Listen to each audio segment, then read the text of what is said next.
Dr. Kurt Peterson, who is the Vice President for Organizational Advancements from the McCormick Theological Seminary. Please speak to us about the importance of providing support for the Zoom.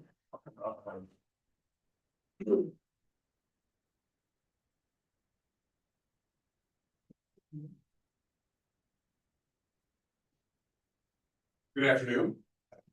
My name is Kurt Peterson, and I am delighted to serve as the VP for Institutional Advancement here at McCormick. A progressive leader in the Reformed tradition committed to equipping women and men for faithful, inclusive, and liberating ministry. Friends, thank you for gathering on our campus for these 2 days of testimony, lament, and truth. Your presence means so much to us as a community. We are listening as witnesses testify before commissioners and observers about the erosion of civil rights, about the atrocities carried out underneath the direction of federal agencies, real harm done to real people with consequences that reverberate through our neighborhoods. What we're confronting is not random. It's on purpose. Those who control the business and governing structures in our nation are working to roll back the hard-won gains secured through the Civil Rights Movement, codified into the Civil Rights Act of 1964. The constitutional structures that are supposed to protect the vulnerable have failed, captured by power, weakened by fear and indifferent to suffering and injustice. Weakened by cowardly leaders committed to self-preservation, the press, the fourth estate, is failing us when we need the prophetic power of investigative journalism more than ever before. That is why we are here and why we must act now.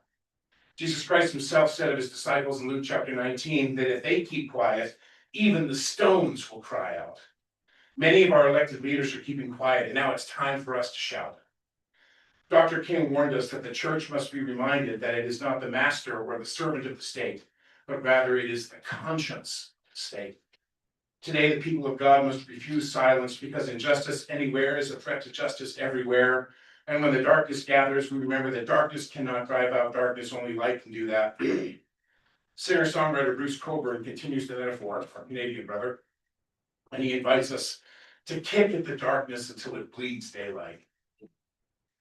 Reverend Jesse Jackson has taught us to keep hope alive. Reverend Dr. Jeremiah Wright has insisted that the church must confront the structures that create injustice, not merely soothe the wounds that they leave behind. And with leaders like Dr. Ivor Carruthers, our host, Reverend Dr. Maisha Handy, our president, and Reverend Dr. Otis Moss in the room, we know that this tradition is not dead, but it's rising again, extending further and further. So this HART Truth-Telling Commission begins locally, but it will not remain local. We are taking this effort national, and we need your help. So today marks the beginning of a movement, not just one single event. Our work is offering a prophetic witness to the world, naming what is happening, defending the dignity of our people, and sparking renewed commitment to civil rights. The first step is to tell the truth, document it, and show it to the world. And together, we are taking that initial first step. Today, I'm asking you to help fund and invest in that witness. Please support the Center for Reparatory Justice here at McCormick Theological Seminary, the sponsor of this commission and a home for courageous truth, rigorous scholarship, and organizing for repair. Give generously, help us keep hope alive, and help the church be the light this world now demands. There are cards at your table. You all have them here at the table. For those of you in the audience, I left a few on the table over there. It has a simple QR code if you'd like to go on and make a gift. But if you'd like to discuss a possible ongoing partnership, if your organization would like to partner with us in this work, please reach out to me directly. I've got business cards to leave with you. My email is very simple, kpeterson@mccormick.edu. It's the ON, the Swedish one, not the Norwegian. I'll be around throughout the week for conversation and reflection. Thank you for considering the partnership that can lead to real change. Thank you. Thank you very much. As you know, this is day one of the 2-day hearing for the HART Truth-Telling Commission. Testimonies this morning have been very, very powerful. We look forward to what is before us this afternoon. The mayor, Mayor Brandon Johnson, is delayed in City Council, but we're very fortunate that in the meantime, we will hear from testimony from Dr. Obai Hartman. He is the CEO of Manifest Wellness, Vice President of the Midwestern Underground Railroad Network. Awesome. Thank you very much. if you will come to the podium. And if we can get a name card change over there. Thank you. Thank you so much for being here.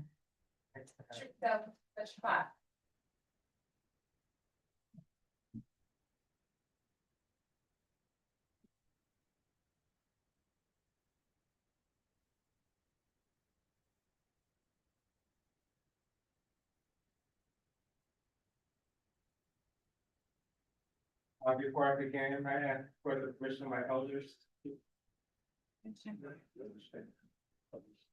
Yeah.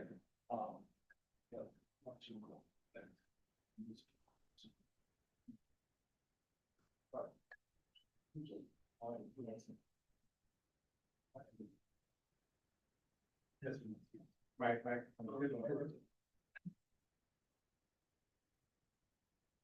Good afternoon, distinguished guests, and thank you for the invitation and the opportunity to speak about the impact of the militarization, the moment we're in, on the trauma that our community is experiencing. Everyone has an intuitive feel that something is wrong and that our people and our children are being impacted by that. But I wanted to share today that there's documented evidence of the traumatic impact of the raids, of the shift in culture, of the policy. These are not legal concerns. These are human moral concerns that have impact on real people.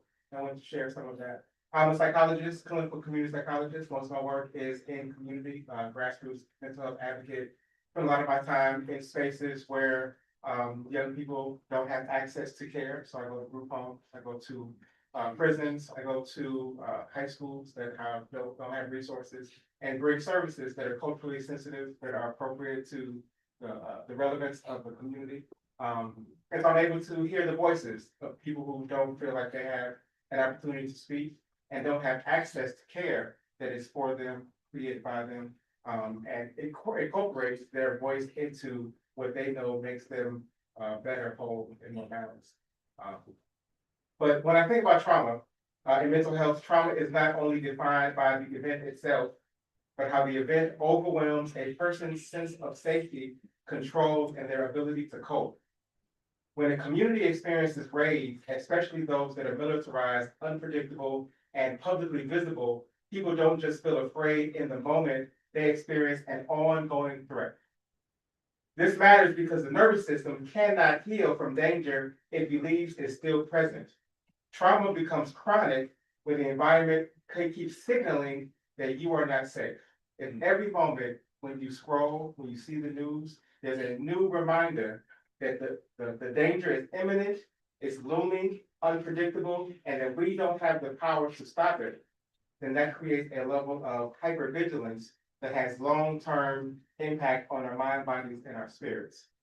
A University of Michigan public health write-up summarized the research on raids, noting that immigration raids can be highly traumatic, and some people exposed may meet criteria consistent with PTSD symptoms, post-traumatic stress disorder symptoms. And broader mental health reporting from the American Psychological Association describes how fear of detention and deportation is linked to depression, anxiety, chronic stress, anger, and somatic symptoms, particularly when fear becomes constant.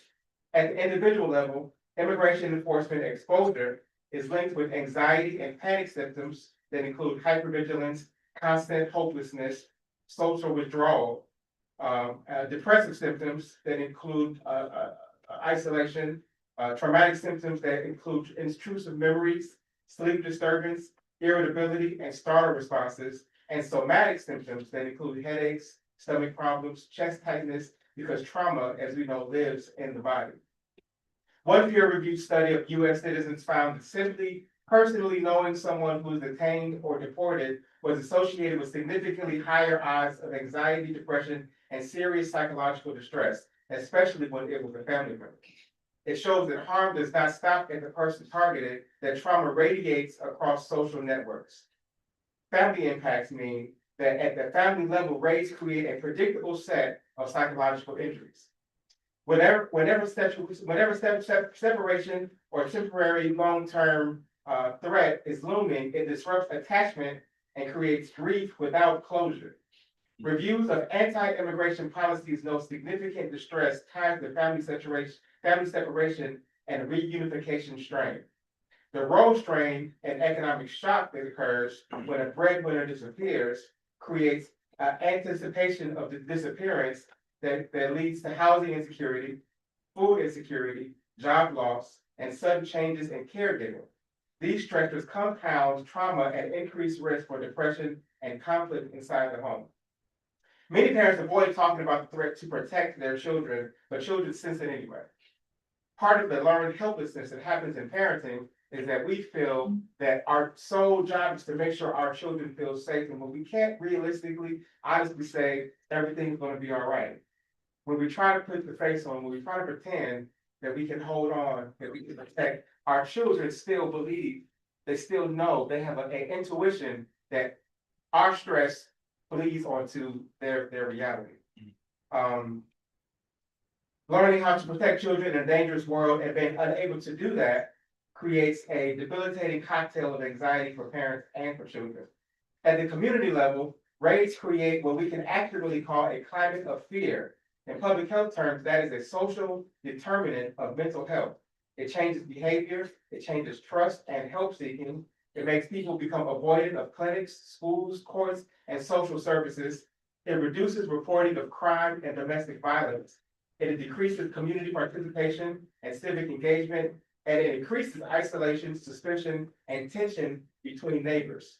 Scholars have described racialized immigration policy as a chronic stressor that contributes to wear and tear on the body and the mind, which is linked to poor mental health and physical health over time. I spend most of my time working with young people. Young people are experiencing the greatest burdens of some of the distress that is happening in these communities, and they have the least amount of access, capacity, agency to be able to protect themselves and heal from the traumas that are being inflicted upon them. Children don't need to be handcuffed or placed in a van directly to be traumatized.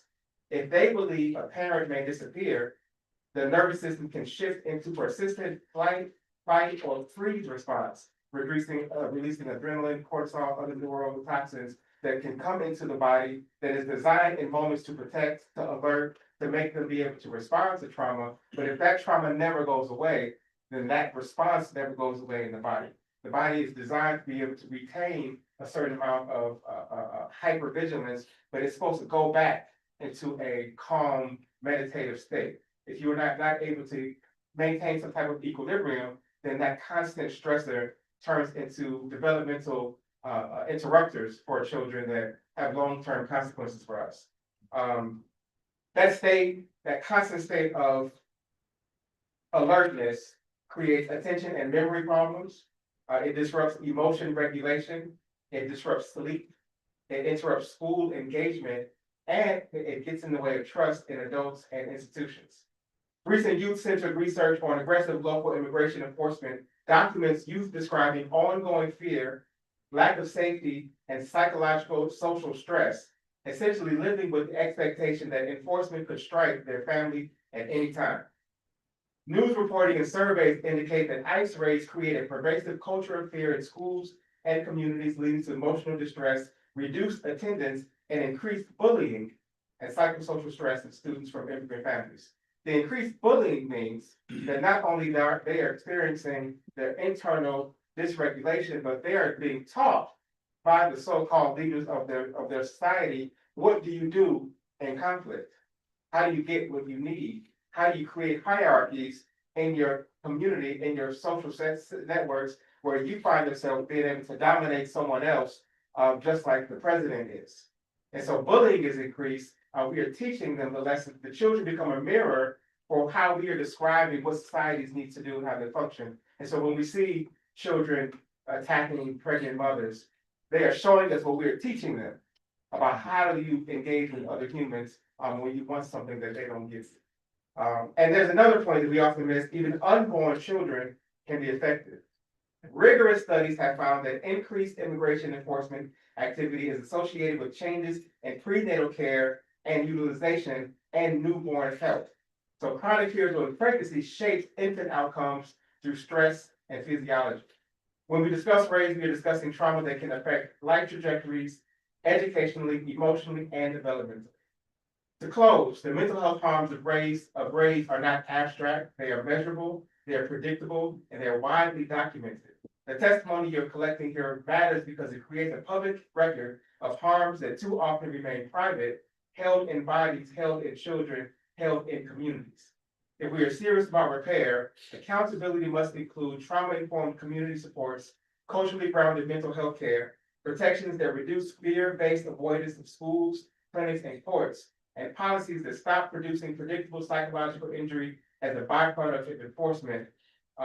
If we are true and if we are sincere about our commitment to our children, to our families, communities, then these moments and correcting the record that this is not a policy issue, that this is a human issue, and that there are laws in place that people are having to abide by that are in conflict with universal God laws that we also have obligations to, allows our children to know that there is a response to the active ongoing domination, that we are not apathetic, that we have power, agency, we have a voice, and that when our children see that, it teaches them that they have some power in a moment when we're taught to be fearful, powerless, and accept that this is what the world is supposed to be. But our children are the ones that are constantly reminding us through their imagination, through their possibilities, and that is being threatened, that is being choked through the survival mode, the mechanisms of fear that they're constantly being bombarded with. So healing has to occur through truth telling, it has to occur through community, and this process is, I believe, a very instrumental process of healing for all of us, particularly for our children. I'm grateful for the opportunity to share some of what I know as an expert in trauma, how it impacts and how it's relevant to what is happening for us, our community, individuals, families. So with that, thank you for the time. Very powerful, thank you. Commissioners. Go ahead, Dr. Casanova. Why do you ask? I had a question, that's why yeah.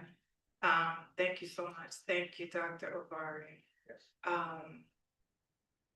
I'll ask just one of the questions. First of all, I wanted to say, it's heartening to me as part of this HART Truth Telling Commission. The hat that I'm wearing today is as a member of the Directorate for IHRA, which is the International Human Rights Association for American Minorities.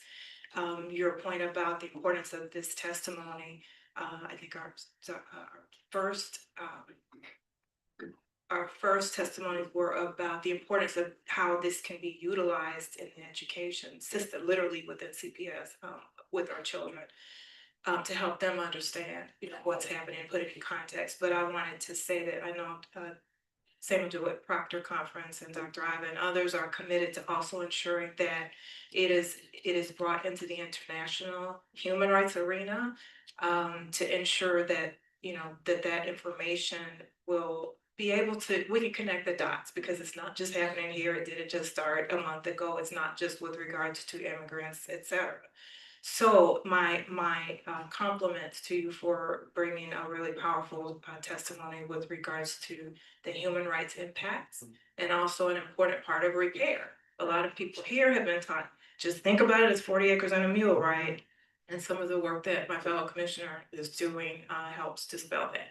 Question is, the piece about not just the raids and all the other heinous attacks that were happening, and the pepper ammunition that was hitting some of my teens on the west side and so forth, but then the detention piece. What do we know, or what do you know about the trauma, caused by those conditions that stays in the genes? To your point, I know you all do epigenetic work as well, so I'm sorry to be so long-winded. No, it's the same information that we have been gathering for decades around the lasting trauma of incarceration in general. The thing that's different about the detention that's happening now is that there is less of a personal and community justification that's connected to criminal activity, right? And so it being random makes it much more unpredictable, makes it much more scary for people. So for it reminds me, I was introduced as the vice president of learned. It's been the last couple of years studying that chapter of our history, the freedom seekers' journeys, Underground Railroad. And what I remember about from the studies and just sort of the psychic memory that we all carry is that, as you say, these are all repeating cycles, that there were moments when we had black coats, when there was moments when people had to carry papers around, or when there was the threat that at any moment in your daily lived experience, someone could snatch you from your life. That randomness in this moment creates another added layer of a compounded trauma and anxiety that adds to what we already know about what happens to people when they are incarcerated, certainly in isolation, certainly without programming, without access to family, without communication. When you dehumanize a person, it has a ripple effect into their understanding of themselves, their connection to their communities, and those things last for generations, not even just in the lived body of the people who are being detained or incarcerated. So beyond just the abuse that happens, just the physical removal of people from their communities and that being randomized is extremely terrifying to people and families. So, Dr. Oh, sorry. Dr. Carmen, thank you. Thank you for your wonderful testimony. I'd like to have you look at the intersection between post-traumatic stress disorder and moral injury. Yeah. So when we talk about moral injury, we see the way that post-traumatic stress disorder shows up in veterans. Yeah. What we also see is moral injury, which is very, very different to address. Yeah. We're looking at it from a community lens. How is that being manifested in the young people that you see? And then what can be the recommendations that you would have to address the moral injury that they may be carrying? Yeah, great question. I'm probably just a generation away from the complicated conversation we're having with our children about how to respond to authority. I was raised with, the friendly policeman idea in my mind. I was raised to go to school and do what you were told to do.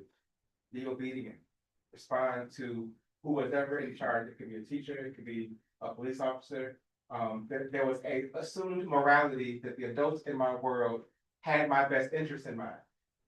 It was assumed that I could trust that the adults in my community were caring for me and creating structures, institutions, processes that were healing and were edifying for me. That conversation is much more complicated than that. And so part of what we're trying to do in community is to figure out what kind of language we could use to describe morality and ethics with our children in a world when they are seeing so many different versions of how to be a human. They're exposed to our children, they're 10 and 13. And sometimes I peek in their world and I see what they're seeing on TikTok, I see what YouTube they're watching, and they're being guided to think about what is right and what is wrong.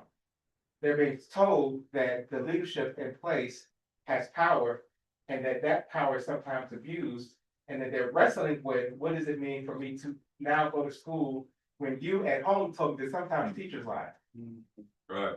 Right. What do I do now if I'm approached by a police officer when you were just at a protest stand at ICE? Like, how do I merge these two conflicting ideas around morality when I want to be safe in the world, but you're also telling me that world is full of danger? That the people in charge, the people literally in charge, are trying to hurt me. And so I had children that used to want to be presidents that don't know. Wow. And there's the roles have been tainted because of the positions and so I think there's a really complicated conversation, and it requires a constant processing of our children with the realities that are going on. And then we have to define in very minute detail, moment by moment, what is good, what is bad, what is fair, what is equal, and that those are conversations that have to be removed from the institutions that are supposed to do those, like courts. Right? We can't necessarily just trust that we can send our children to places and that they will be taught right, wrong ethics. Not even necessarily in churches, right? And so these conversations are very, very difficult, very sophisticated. But they require us to really get at the issue, which is how do we treat people right? What are the principles and values that we do, and have it not be just rooted in a societal sort of norm that is encouraging dominance, success materially, um, uh, uh, uh, uh, do what you want when you want, right? When you see that replicated in kindergartens, right? When you see children taking toys and things, and we can teach lessons and no, this is how we are with our friends.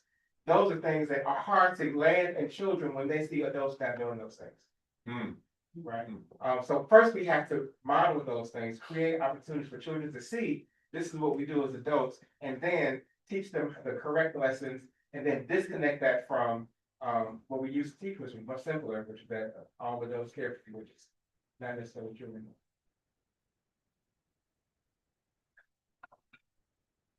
Doctor, thank you so much for your testimony. I appreciate everything that you're saying. And as I think about the younger generation now, just about 6 years ago, we entered into a global pandemic. So a 5-year-old then would be 11, 6, 12, 7, 13. I am struggling with the idea that our younger generation, especially in that age category, have a double whammy on them. Yeah. They have struggled through the pandemic and the isolation and the change in society that occurred, new rules for everything, having to then return to a sort of different social dynamic. Yeah. And now, just a couple of years after, getting adjusted, readjusted, we've got the whole world turned upside down now due to our government. I'm wondering whether or not you can give advice to folks who are on the front line with these young people about how to engage them, how to engage in conversation. My 3 youngest children went through that entire process, but my youngest is 16. So I see social dynamics that are very different in her than prior to the pandemic. And now we're adding on to the fact that the United States is struggling so much against the weaponization of so many different things. From your perspective as a professional psychologist, what advice would you give to all folks that are working with young people who are struggling with so much that we did not struggle? We struggle with other things, but we did not struggle with the kind of dynamics that these young people have struggled with over the past 6 years. And what you're saying is absolutely right on, and we're going to continue to see, unfortunately, worse outcomes of those struggles through addiction.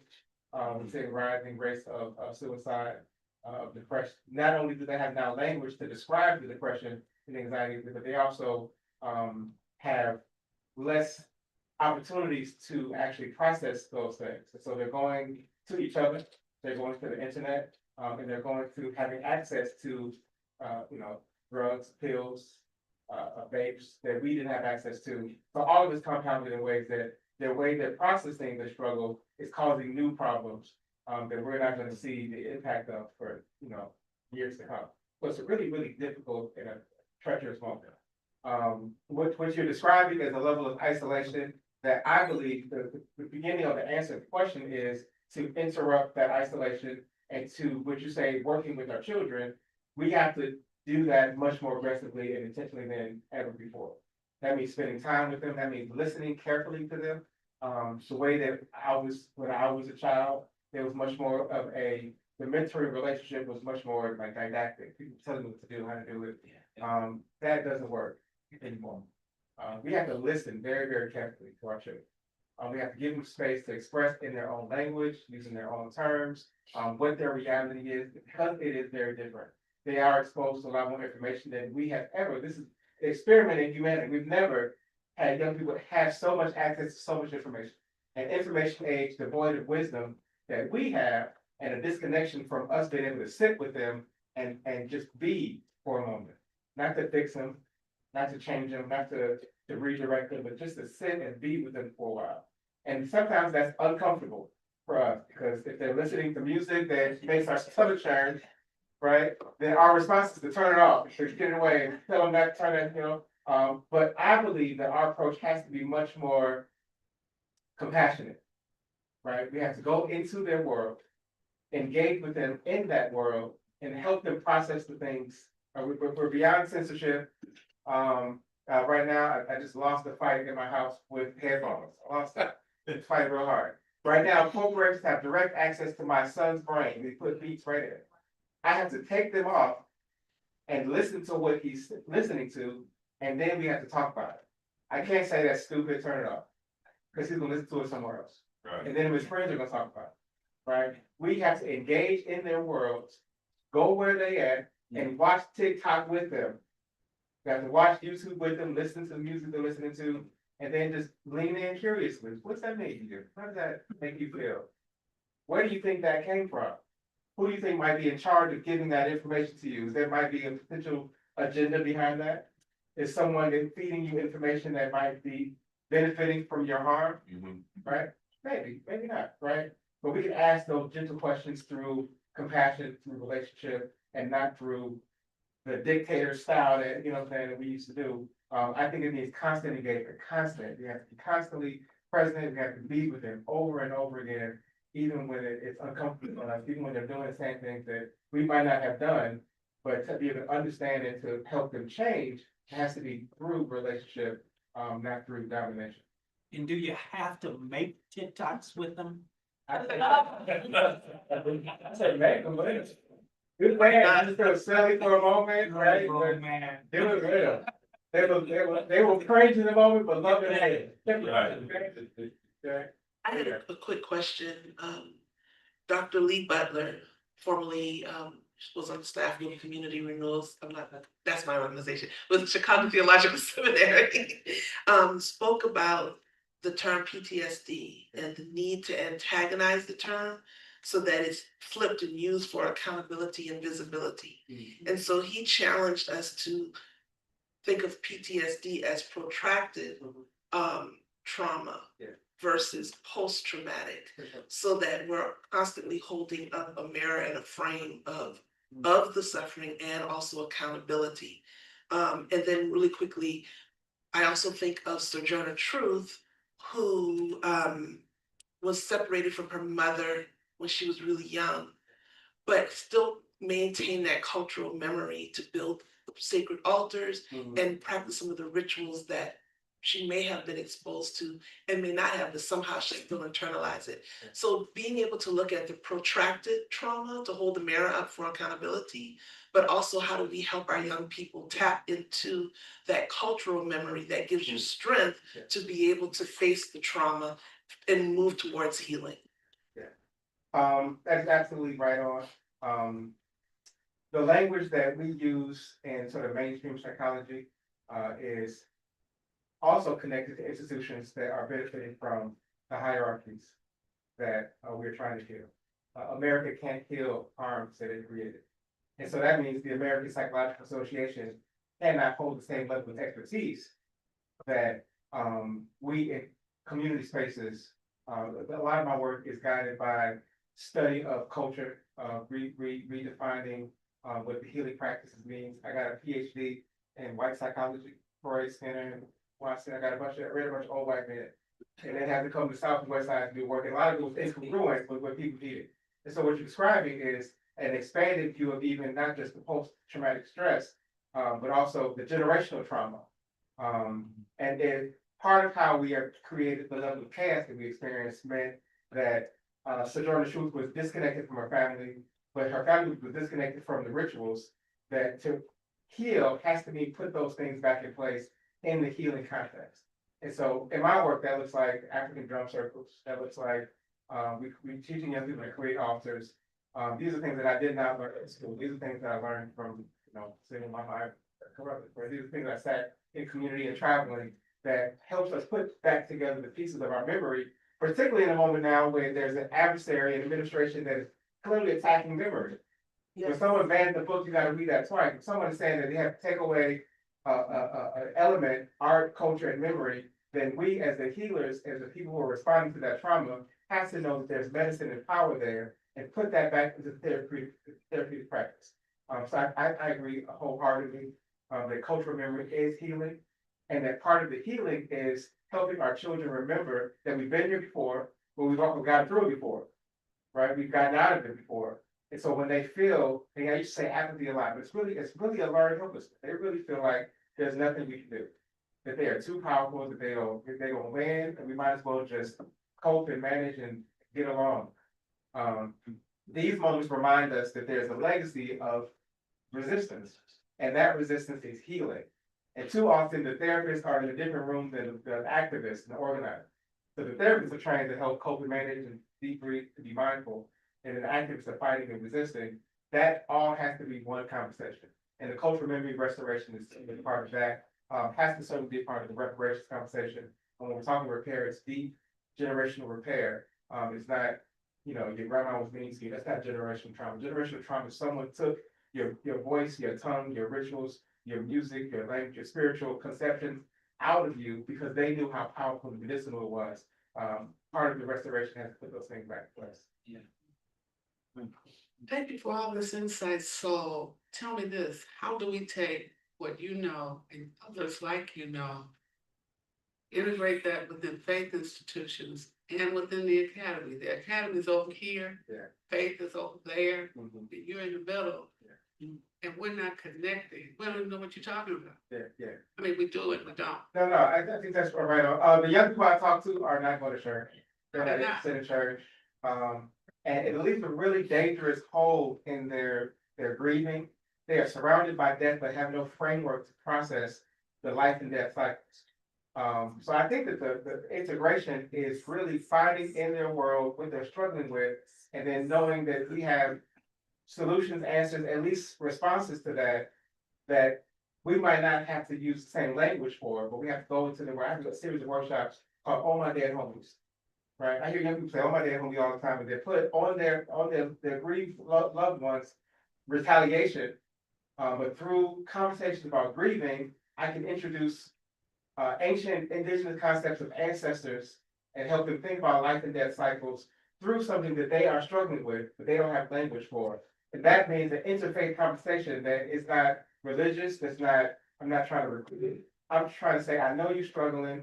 Here are some tools to help you process that. And it makes it much more relevant to them if you go again into them, through their world, solving problems and not trying to bring them to us and tell them we figured it out. And I'm not. I get it. We don't get it because we don't have what you have. So I'm saying, how do you get what you're saying to a larger body of not just faith leaders, but community people don't know it either.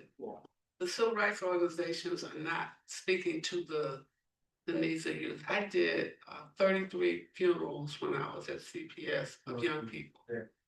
I should never forget, the psychologist told me to draw what you feel at this moment. One little boy drew 4 tombstones, and he named all three of them, and then the last one he said, "That's me." We're not prepared, I think, as a body of people, and so I'm trying to figure out how do you, the academy, and reach more people with the information that you have, because we're not talking to the kids, we're not even talking to their parents. With the kind of tools you're talking about, we tell them, look to the hills from whence cometh your help. All of your help cometh from the Lord.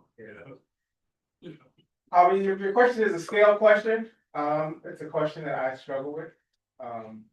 In order to be able to maintain the integrity of the kind of work that I've been able to do, it's meant being very small in grassroots. And that has meant not having access to media institutions, budgets to do the kind of work that scales what I think needs to happen. But the answer for that is always going to be collaboration. There are people that have access to schools and media. I think that what you suggested earlier around using TikTok, using what they are engaged in. I mean, it's not just as easy as putting medicine on Facebook. Like, it has to be relevant. It has to be partnering with who they are listening to, artists and influencers. There's somebody that has their ear. We have to get their ear, and we have to mold, train, build relationships with them. I think that's how we scale. That's how we get things out. We're long from, as a therapist, waiting for someone to come into my office. Right? I have to go to them. Go where they are. I have to create programming that's meaningful to them. That means collaborating with coaches. It means going to the barbershops, beauty shops. That means going to prison. I have to go where people are, and then bring this to them. But we need more tools, resources, financial and otherwise, to be able to collaborate with people to make those things happen in larger ways.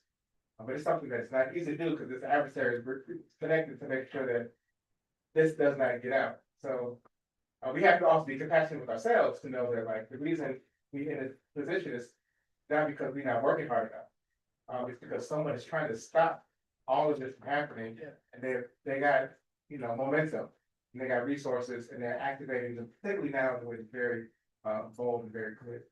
Reverend Musk. Could you give us some best practices, one on the village level, in terms of a larger group, second, in terms of a personal one-to-one level? You shared a couple of those pieces in your commentary. Second thing, could you give us any pieces of research in reference to trauma and digital devices? Yes. Best practices, in this moment, I do think that it is important to be as creative in our interventions as possible. And so that means, if you have a mental health intervention and you're talking depression, even if it's suicide and addiction, and the process is depressing, then people won't come to it and they won't come back to it. So part of what we need to make sure we're doing is when we're collaborating, think about faith institutions and academic institutions, is making sure we have artists and young people at the table to design what the intervention needs to be. So the best practices also needs to include the voices of those people who we're trying to serve and asking them what they need and what they enjoy to do. Because if you put medicine into the thing that they enjoy to do, then they're healing while they're writing and while they're performing and while they're doing theater and while they're creating art. So it feels fun, it feels engaging. And while it's happening, they're building relationships, they're gaining tools, they're getting access to the creativity that allows for not just the constricting of the ideas, but also it taps into an alignment where they get to bring out the thing that their gifts are, their superpowers are. So that like instructional, that the whole idea that we figure this out and I'm going to come in and deliver medicine to you has not worked. And so for me, best practices about art, culture, collaboration, including youth voice, make sure the community is involved in intervention, and reducing some of the hierarchical power that I think that we've relied on through capitalism, where I have to sell a PhD, but the truth is my expertise is really in my personal experiences, and that everyone has those, right? We need to rely on elder storytelling. We need to rely on people's lived experiences and not on the licenses and the process of academicians, because some of those things get us further away from the healing than what people naturally have. So it's really just about bringing people back to themselves, reminding them of what we're capable of, creating a quiet enough space for them to remember what they know, and just reinforcing that space through prioritizing and making that fun, engaging, cultural, artistic. For me, that's the community best practice that comes to mind first. And individually, it's really just, it's very similarly coming in and being honest, meeting people where they are, building a relationship. I was taught to be distant with my clients. Thinking about them as clients is different than thinking about me engaging with people and us being on journeys to try to figure things out together and try to heal each other as we connect and collaborate and tap into something wiser than anything else that I could ever bring through a book that I've read. So those are the best practices that come to mind for me, community and individually. It's really reshifting how we think about what therapy looks like, what healing looks like, and leaning on things different than the academy has the expertise to be able to provide. And there's lots of data. I don't say resource on top, but there's certainly documentation that the amount of time our children are spending on screens is hurting them psychologically. That is well documented. The people who produce the technology know that, but the capital drive overrides, and our lack of organizing in community and creating alternative things for our children to be doing leaves them without options. But no, the screens are bad. The screens are they're really just in all the ways are bad for our children.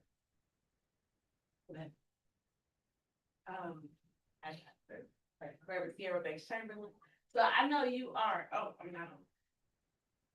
All right, so I know you are in a number of movement spaces. Yeah. Can you share what you are seeing as it relates to organizers and activists on the ground in this moment. Whether it be young or older, organizers and activists, what's happening on the ground? What I'm saying that I'm most concerned about, I'm encouraged about lots of things, like people are funding and they're organizing. What I see from my view of it that's getting in the way of more productive and effective organizing is, it's a very age-old divide and conquer. I see in all the communities that I've worked with, people finding what I would consider to be nitpicky ways to get in the way of collaboration, and find these sort of common unifying points that we can move on. And instead getting distracted by whatever the language is that creates the factions. And as long as we are fighting each other, and as long as we can't find some type of sort of common ground to end this moment, I see a lot of fights being what I consider to be post-war considerations. Like when we get to a certain level, then we can, deal with the, what we call it, ADOS, we call it, Pan-African. There's certain particular things that people are getting caught up on. I don't think we have the luxury of getting caught up on. And I think those things are just driving the wedges between organizations. And then we find ourselves competing for resources, trying to get, send grants. And so that divide and conquer strategy is playing itself out like it always has. So I think that is at the meat of what is holding a lot of the momentum back. But it's things that, we've seen over and over. I think we've seen it so consistently, so long. I got, people who have been here much longer than me, that it seems like we should have figured that part out by now, and we haven't. So we still get caught up in the same, in my view, there's the same divide and conquer, the same word, the same passion, the same silo, same kind of stuff that gets in our own way. Reverend Brown? Thank you, Dr. Cartman. Really appreciate all of the information and wisdom you're sharing. I have a specific question. I'm a pastor. I also direct a program that involves immigrant families. Okay. And I have 2 families currently living in my church. And what's been really difficult is the issue of school. Yeah. and whether or not the kids are going to school. And I wondered if you have research, if you have any wisdom and knowledge to share around in a time like this when parents are terrified and our church is only 2 blocks from the school they currently go to. A lot of families are walking way further than that. And even in the 2 blocks, the terror that the mother feels is palpable. And we're in what is considered a safer neighborhood in Chicago related to ICE. And so I keep wondering, should kids be doing school online in this moment, like they were during the pandemic? Or is the benefit of them being in a classroom with their peers so great that we should really just do everything we can to get them in the door every day? It's a very important question. I think that for me, there's a combination of both of those things that need to happen. And it's difficult. And the schools are also afraid, and they're doing what they can. They've been trained to respond to when people come doing, but it's just not enough. So I do think that more can be done to protect school spaces so that people can have options, and that we can go into families that are in spaces like yours to give them what could be realistic reassurance if it's real. But I'm not for, tricking folks. You know what I mean? Like, if it's not real reassurance, if they are actually safer where they are, then we do need to, I think, adjust and pivot to creating more collective opportunities to gather educators, to create, virtual spaces for the children to not be interrupted in that learning. Because that anxiety just festers otherwise. So the school isn't just a distraction, it also helps them move forward. And the school, if it's proper schooling, gives them opportunities to learn about historical movements, to be able to get some safety in the fact that there are people working on this. There are people who are mobilizing around these things, that they don't have to be afraid to know that they're just waiting for trouble.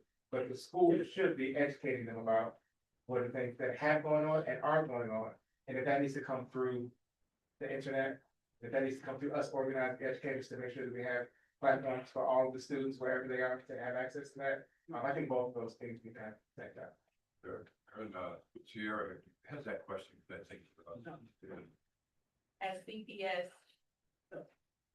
Has CPS implemented an e-learning option for high-risk students or at-risk students? Not that I know. I haven't heard anything about that. That's no problem. Yeah. That's no problem. And I think they should, you know, thank you. I think, our time is up. One more Was there one more question? Okay. Thank you. Hello, Dr. Kirkman. How you doing? You know, one thing that I love about Dr. Kirkman is I met him first doing the drum circles and thought that he was a healer through drumming and engaged him for months to come do drum circles before I even knew he was a psychologist. So I really appreciate that gift that you've given the community. I grew up in the church, and I credit the church and my experience in the church for much of my education. Much of what I learned in the church has been transferable into my leadership. I've served as an elected official. I now lead First Repair, and much of my learning about civic engagement and public speaking and relationships and all of that humanity was established and rooted in the church. Now in my work in reparations, I have learned how important healing is, especially even how I prescribe reparations, how I engage with the conflict that we have. And I have found that there is a disconnect between the church and the way that healing, I think, has been most valuable to our people. And I wondered if you have seen that. I have been recently went to West Africa for ancestor veneration. For me, was very healing. Yeah. The church has, in some cases, very strong opinions against it. You know, I have been in healing spaces where I said I was going to go for a sound bath and was told by a sister, Jesus has got to be enough. Like, you're going to go to that sound bath. So I'm wondering if you have made any effort to connect to the church with your healing, cultural healing practices, because the church has place and space and, you know, infrastructure. We have phone trees and ways to connect to people. It's a trusted environment. And I think our power is when we connect our cultural practices and healing, like you give to the church in a way that is safe and understood and united. So 2 questions. One, are you seeing that caution, or have you engaged the infrastructure of the church or the institution of the church? And what are your thoughts about that? Great question. My first thought is, as you're describing the church, that hasn't been my experience. It depends on what church I'm at. And so we're talking about interpretation of a text. And there's as many interpretations as there are people that have experience. And so there are churches where I go do drum circles at, and there are certain churches that think that yoga is demonic.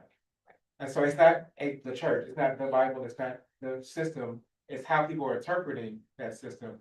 And y'all know, y'all here, like there are people here that have different interpretations of it. And my question is the same as the question that came over there, which is around the voice, the scale of the perspectives that y'all have around interpreting that text and that institution that is more open and encompassing and accurate. And how that voice can be the dominant voice and responding to the criticisms and the rigidity that other interpretations have. I think that has to be a church to church conversation. If someone is not, you know, I was raised in the church, sure, but I'm not still a part of that institution in an official way. And so I think that is a really important conversation. And there are places where I don't engage that conversation. I just go where people invite me to. And there are lots of folk that have an open interpretation of that text that has room for ancestral veneration, for drums, for yoga, and those things.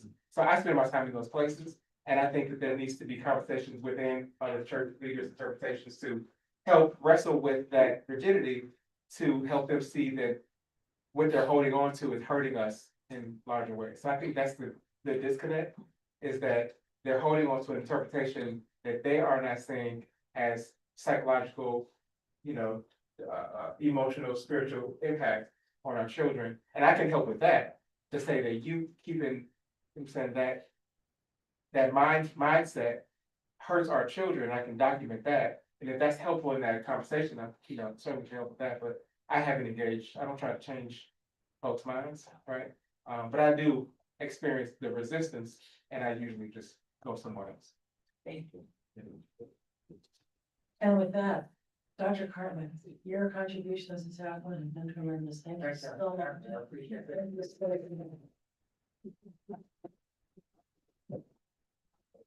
We will take a 5-minute break, 10-minute break, and then we can.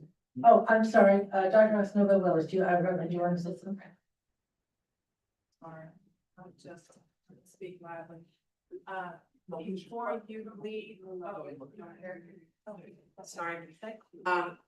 Before you leave, if you don't mind, would you just speak really briefly into the record about something you glossed over when you talked about yoga? Your testimony, and yes, thank you, so powerful and so helpful for the additional, documentation and so forth that we need. But I wanted to ask you, because many things you spoke about the embodied effect of trauma.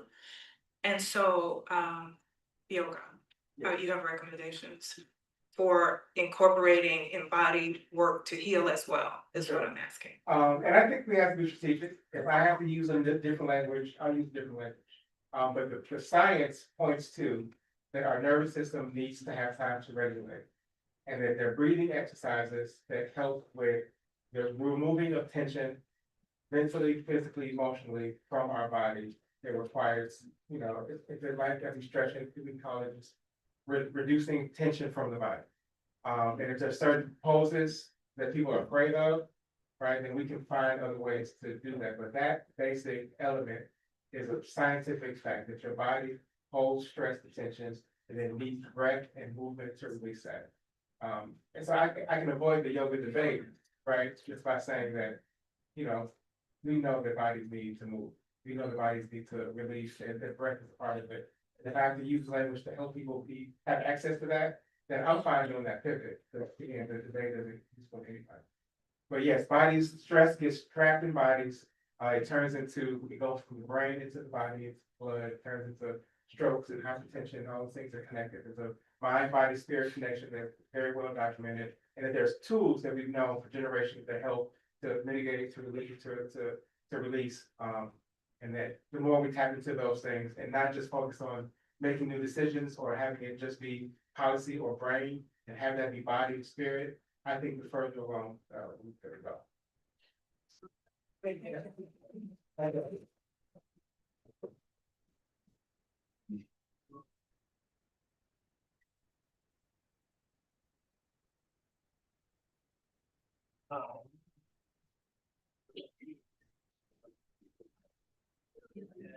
Right.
However, tomorrow we're gonna have a representative not only from the mayor's office, the governor's office, the gentleman who was from ACLU that was gonna speak today will speak tomorrow.